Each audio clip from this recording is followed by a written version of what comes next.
Apa hukum bermudah-mudahan dalam sholat? Misal meninggalkan sholat atau nanti saja waktunya masih panjang. Tayyib, bermudah-mudahan dalam sholat ini perlu dirinci lagi yang dimaksud seperti apa. Kalau yang dimaksud adalah bermudah-mudahan dalam pelaksanaan sholat, dalam artian suka menunda-nunda, mengulur waktu sholat. Padahal waktu sholat yang paling afdal itu dilakukan di awal waktu, ya kan? Termasuk ahabbul a'mal ilallahi ta'ala, amal yang paling dicintai oleh Allah subhanahu wa ta'ala, as-salatu ala waktiha, sholat di awal waktu. Lah, kalau yang dimaksud di sini bermudah-mudahan itu suka dimolor-molorkan, tapi tetap sholat. Dia sholat 5 kali dalam sehari, nggak ada yang bolong, cuman pelaksanaannya dimundur-mundurkan tanpa hajah, tanpa darurah. Ya, maka ini termasuk ciri kemunafikan. Khairuddin azanillahu wa iyyakum. Ya, termasuk ciri kemunafikan. Suka menunda-nunda sholat, diakhir-akhirkan pelaksanaan sholat, walaupun tetap sholat. Ya, ditunda-tunda sampai berada pada ujung waktu sholat, hampir habis waktu sholatnya, baru dia sholat. Dan bidina azani Allah wa iyyakum. Sukanya itu injury time.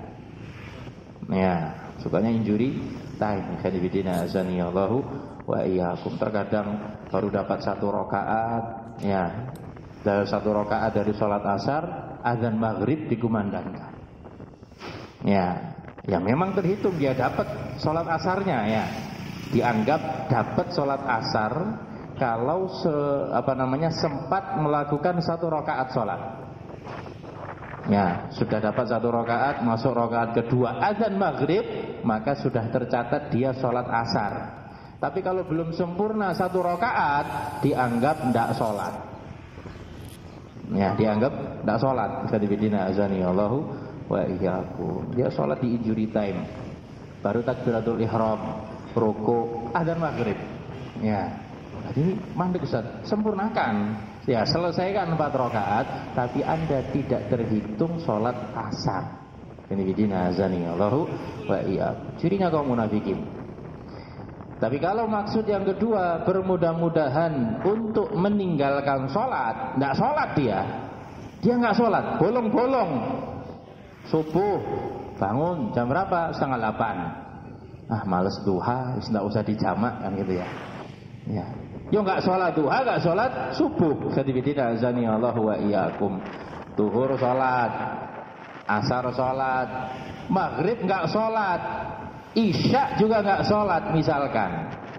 Ya, bermudah-mudahan Khairuddin azani Allah wa iyyakum. Maka yang seperti ini khilaf di kalangan para ulama antara kafir atau tidak. Ya, kafir atau tidak. Kalau alasannya malas, ya, sebagian ulama mengatakan kafir. Walaupun pendapat yang benar tidak kafir. Jumhur mengatakan tidak kafir. Akan tetapi jumhur yang tidak mengkafirkan orang yang malas, alasan malas untuk meninggalkan sholat, ada khilaf di kalangan mereka, dikasih hukuman apa? Ya, Abu Hanifah mengatakan dia tidak kafir tapi dipenggal. Ustaz, kok dibunuh? Loh, ada sebagian pelanggaran yang hukumannya harus dibunuh walaupun masih mukmin, seperti zina muhson. Ya toh? Orang yang sudah nikah terus berzina, hukumannya apa? Dirajam sampai mati. Apakah dia kafir? Tidak. Kan gitu ya. Nah, Abu Hanifah berpendapat yang meninggalkan sholat karena males, ya, dia tidak kafir, tapi penggal lehernya. Kalau pendapat Abu Hanifah diterapkan di negara kita, ya Khairuddin azani Allah wa iyyakum, tiap Jumat sholat jenazah kita? Berapa korban? Ya, berapa sudah dari kalangan syababul muslimin ya kena hukuman had karena enggak sholat. Lantaran apa? Males. Dipenggal satu persatu. Khanifidina azani Allahu wa iyyakum. Kalau pakai pendapatnya Abu Hanifah. Yang lain mengatakan tidak sampai dibunuh, terlalu ekstrim. Terus apa? Ta'zir. Apa itu ta'zir? Hukuman yang diserahkan kepada penguasa yang sekiranya memberikan efek jera. Jadi ini dikembalikan kepada kebijaksanaan penguasa. Kalau penguasa mengatakan yang tidak sholat karena males, penjara 2 tahun, penjara langsung penuh penjara. Ikhwan fillah azani Allahu wa iyyakum. Kalau penguasa mengatakan cambuk 80 kali, cambuk. Kan gitu ya? Cambuk 80 kali. Kalau misalkan pakai hukumannya Imam Syafi'i, ditampar pakai sendal, terus diarak sambil diumumkan. Dipermalukan ikan bidin azani Allah wa iyyakum, ditamperi pakai sandal, terus diumumkan pakai toa masjid. Fulan bin fulan ndak sholat karena males. Waduh, masa depan suram kalau modelnya kamahada. Nggak ada calon mertua yang mau, kan gitu ya. Oh jangan rek, itu diingat sampai mati itu, ya kan? Saya mending dipenggal, selesai urusannya kan gitu. Ini malunya seumur hidup. Diumumkan pakai toa masjid, ya toh? Ditampari pakai sendal sambil diumumkan ini orang nggak sholat karena males. Masya Allah, rame saut-sautan. Toa-toa masjid kalau madhab Asy-Syafi'i betul-betul diterapkan dalam bab ini. Khanifidina azani Allahu wa iyyakum. Ada lagi yang mengatakan tidak kafir juga tidak ada hukuman. Ya, nampaknya ini yang paling aman Ustaz kan itu ya. Nah, hakada ikhwanifidina azani Allahu wa iyyakum. Jadi tidak ada yang aman untuk kondisi bermudah-mudahan dalam sholat. Ya, untuk gambaran pertama cirinya kaum munafikin. Gambaran kedua khilaf di kalangan ulama antara kafir dengan tidak. Ikhwanifidina azani Allahu wa iyyakum. Baik. Nah, ini pertanyaan berikutnya agak berat. Perwakilan dari santri katanya. Ini perwakilan dari santri. Enggak tahu santri yang mana ya. Mas Pandu jangan-jangan. Kenapa di pondok enggak ada ijazah? Masa kerja jualan? Kan yang lainnya ada. Nah, satu, ada apa dengan jualan? Kan gitu ya. Ada apa dengan jualan? Apakah jualan itu kemudian merendahkan status seseorang? Enggak. Rasulullah alaihi salatu wassalam dalam hadis riwayat Imam Ahmad disahihkan oleh Al-Albani rahimahullahu taala, beliau bersabda, ilzamu tijaratakum fa inna abakum Ibrahim kana bazzazan. Ya. Ilzamu tijaratakum, seriuslah kalian dalam berdagang. Ya, jangan main-main, serius, pelajari betul. Ya, perdagangan itu seperti apa? Cara membaca peluang itu seperti apa? Pemasarannya seperti apa? Ya. Ya toh? Ilzamu tijaratakum kata Nabi.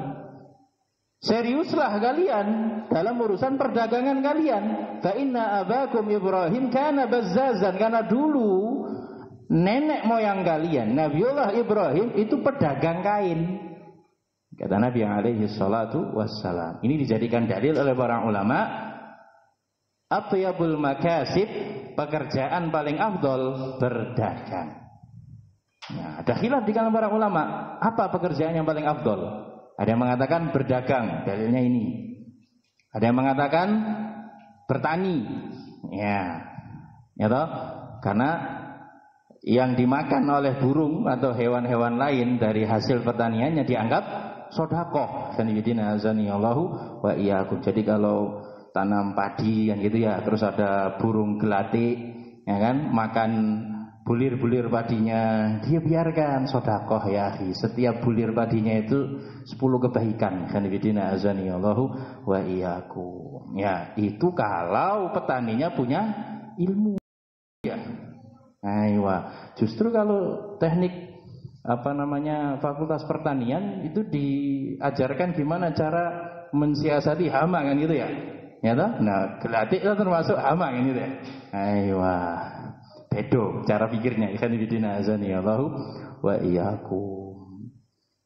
Macam-macam khilaf di kalangan para ulama. Tapi di antara pendapat yang cukup kuat, tijarah itu profesi paling mulia. Rasulullah alaihi salatu wassalam saudagar handal. Utsman bin Affan saudagar handal. Sahabat muhajirin yang lebih afdal dari sahabat ansar, kebanyakan mereka tujar. Ya, para saudagar ya akhi. Abdurrahman bin Auf saudagar. Jangan salah. Ya, sehingga pertanyaan ini terkesan kayak meremehkan. Harus jualan kan gitu ya. Padahal kan banyak yang dijual, nggak harus gorengan. Terlalu sempit pikiran antum kalau lulus nggak ada ijazah terus jualan OT-OT di pinggir jalan. Ikhwan fillah azani Allah wa iyyakum. Terlalu sempit. Banyak santri lulus nggak punya ijazah, jual beli mobil. Ini Mas Pandu ya. Jual beli mobil, sukses. Dan dia nggak punya ijazah. Tingkat 2 rumahnya, masya Allah, walaupun mepet sawah.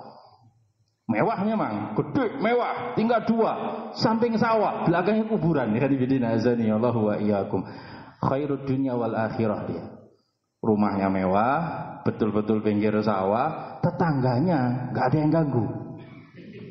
Bener, nyaman dia. Tetangganya nggak ada yang ganggu, kuburan. Allahu wa iyyakum. Kalau sampai ada yang ganggu, seperti itu, ya. Nah. Jadi nggak ada yang salah dengan jualan. Jangan terlalu sempit. Seolah-olah jualan itu dalam benak antum itu cuman uti-uti, gorengan, bala-bala, ya gorengan 1000-an. Kapan kayanya Ustaz? Calon mertua mana yang mau melirik? Kan gitu ya. Jangan salah. Allahu wa iyyakum. Kalau santrinya ini betul-betul santri teladan, tenanan, antri calon mertua, ikhwan fillah azani Allahu wa iyyakum. Dan sudah terbukti, ikhwan fillah azani Allahu wa iyyakum. Ya. Nah, kemudian yang perlu antum perhatikan, jangan mengkhawatirkan urusan dunia. Ya.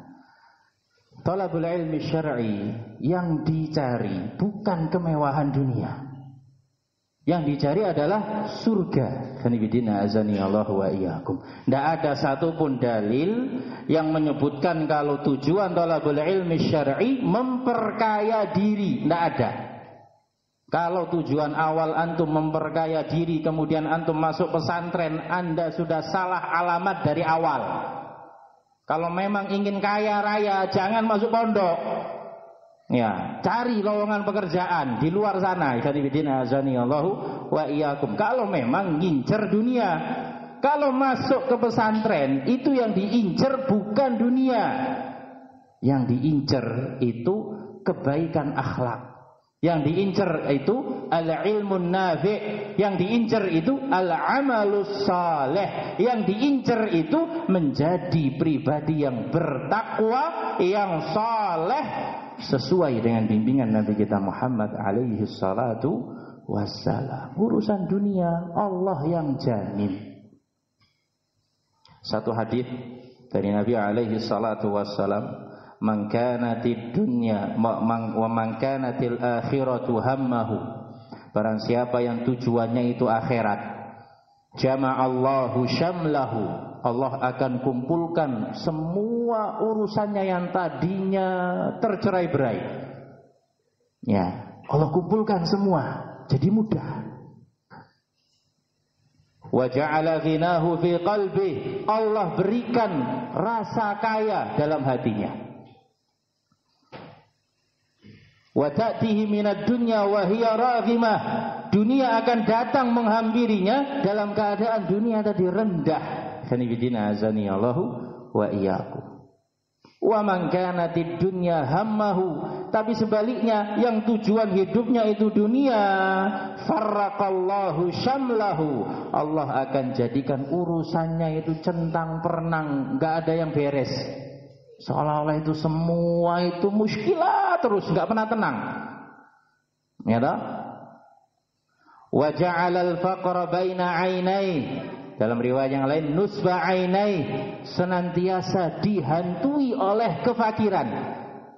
Sudah urusannya enggak ada yang beres, kefakiran menghantuinya. Walam ya'tihi minad dunya illa ma kutiba lahu. Dan dunia enggak akan menghampirinya kecuali dengan jatah yang sudah ditentukan. Ya, jadi kalau ngejar dunia enggak dapat apa-apa. Cuman jatah yang diberikan, tapi Anda harus menjual agama Anda, harus mengorbankan akhirat Anda. Ikhwan fillah azanillahu wa iyyakum. Tapi kalau akhirat tujuannya dunia dapat, akhirat dapat. Ikhwan fillah azanillahu wa iyyakum. Wallahu taala a'lam bissawab.